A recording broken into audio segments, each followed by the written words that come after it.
ఇప్పుడు బదరీపీఠంలో స్వరూపానంద సరస్వతి స్వామి వారిని వారి ధర్మ సమ్రాట్, ఆ స్వామివారిని బదరీపీఠ శంకరాచార్యులుగా చేయాలన్న ఒక సంశయం వచ్చినప్పుడు ఆ నిర్ణయం ఇప్పుడున్న భారతీర్థ స్వామి వారి గురువుగారైనటువంటి అభినవ విద్యాతీర్థ స్వామి వారు వారిని పీఠాధిపతిగా నిర్ణయించి వారే స్వయంగా అభిషేకం చేసి పీఠాధీశ్వరుని చేసి వచ్చారు.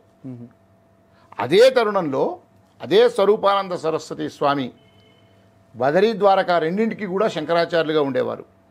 వారు 92 ఏళ్ల ప్రాయంలో నిర్యాణమైతే వారు ముందే నిర్ణయించి శృంగేరి జగద్గురువులకు తెలియపరిచి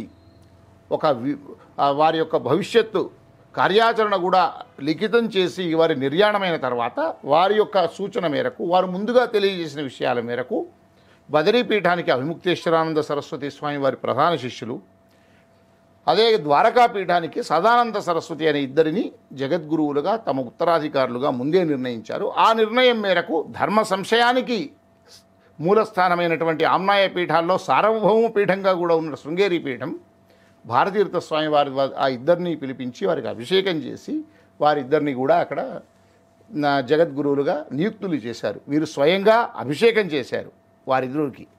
ఆ యతి ధర్మాల ప్రకారం ఒక ఆమ్నాయ పీఠాలకు జగద్గురువులను ఏ విధంగా పీఠాభిషేకులను చేయాలో ఆ కార్యక్రమాలు ఇక్కడ చేసి వారిని లాంఛనంగా పీఠాధిపతులుగా చేయడం కోసం విధుశేఖర భారతీ స్వామి వారిని ఉత్తరాధికారిని పంపించారు. 2 చోట్ల ఆ కార్యక్రమం పూర్తయిపోయింది. ఇప్పుడు మీరు తీసుకొచ్చిన గోవిందానంద సరస్వతి స్వామి ఉన్నారో, ఆ గోవిందానంద సరస్వతి స్వామి వారు తనే చెప్పుకుంటారు, నా విద్యాభ్యాసము శృంగేరిలో జరిగింది, నా ఉపనయన సంస్కారం కూడా శృంగేరిలో జరిగింది.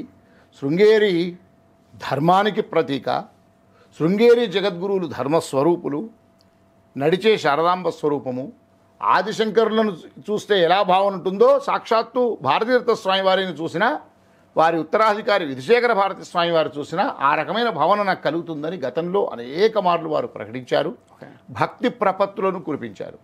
తర్వాత వారు బదరీపీఠం యొక్క వారి పరివారంలో ఒక సన్యాసిగా అక్కడ సన్యాస శ్రీకారం తర్వాత వారి పరివారంలో చాలా యాత్రల్లో వెళ్ళారు.